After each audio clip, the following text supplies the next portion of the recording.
not only is there kind of a psychic warrior now in the fighter, but now we have a new rogue called the Soulknife.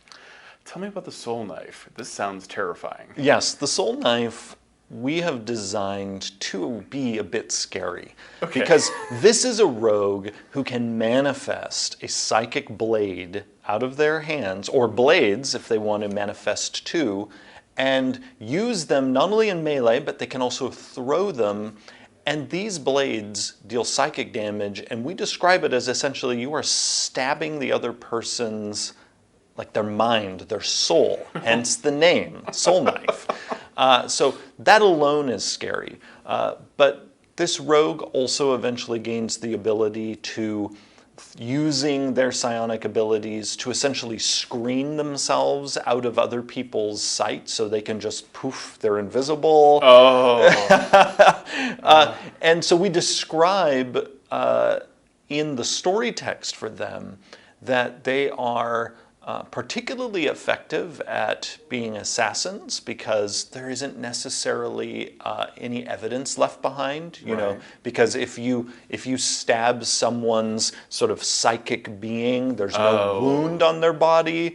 Man, what's even the implication for resurrection after something like that? Oh, well, the body is still there. Yeah. So they are potentially terrifying, especially if they were, you know, NPCs, but also really mighty members of a group because they're able to couple the normal versatility that all rogues have with these really wonderfully wicked psychic abilities. Being able to sneak attack with psychic damage, because we clarify that these psychic blades that they manifest do count as finesse weapons, and they're light weapons as well, so the rogue can dual wield them. Imagine one of them on the battlefield, and I think most people would be quaking in their boots. And they can throw these as well. So Yes. they're just tossing psychic blades out all Yes. willy-nilly. Yes. So you It's can concerning. imagine, yes, one of these things coming at you, and then it hits you, and it's like, where did it go? And it would hurt. It would hurt like a regular blade. But again, leave no mark. Leave no evidence, because we also specify that if you toss one out, immediately after it hits or misses, it poof. It's gone. So psychic, in a way, a psychic ninja, so it doesn't leave like physical damage. Right. Oh, that's very fun. Okay, now I'm onto it. Because these blades are not dealing slashing, bludgeoning. You or just piercing find damage. a body. It's almost reminds me of like Dreamscape, a very old 1980s film. But I feel like the inspiration for this is mostly Lamont Cranston from The Shadow radio drama. Like if you can like make people not realize you're in the room. You know, that was always his thing. Like he somehow hypnotized people the second he walked in, which I never quite understood as a kid. But this is the scariest ninja. Right. Who, I mean, is again throwing, you know, mind shuriken. Yeah. And again, nothing is left behind. So they would a Soulknife would be a very favored assassin. We also, for both the Soulknife and the Psychic Warrior in this Unearthed Arcana, give some suggestions for how your character might have become a member of these subclasses. And so we talk about how your character might have just awoken to psionic ability, but they also might have been trained in it by a master. Right. They might have, in the case of the Soulknife, might have been a member of a special thieves guild that cultivates these abilities, whereas the Psychic Warrior might have been in a martial academy that trains people in using both their body and their mind as a weapon. So the thing I love about both of these subclasses is not only will they be a ton of fun to play, but they're also rich with possibility for a DM's world building. Yeah. You know, figuring out what have these people been up to?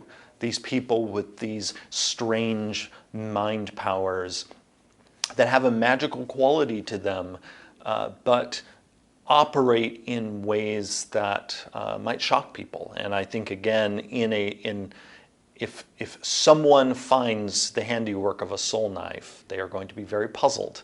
I could imagine a Soulknife assassin causing even a detective like Sherlock Holmes to be very confused. Right. You know, how did this person actually die?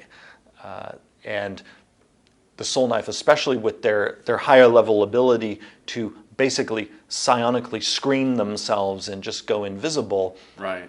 You could see they could infiltrate, a masquerade or something else. Right. Deal with their mark and then just vanish away. It's not comfortable. It's the stuff of everyone's nightmares. Yeah, it's got a little bit of that Invisible Man creepy factor to it too, as well. Yeah, that's the perfect assassin. I mean, for the person who wants to play that supernatural assassin. Right. Yeah. Exactly. Because the assassin already is filling a very different niche as Yes. a subclass in terms of like I can talk like anyone, I can like disguise myself. It's very Assassin's Creed. Kind of.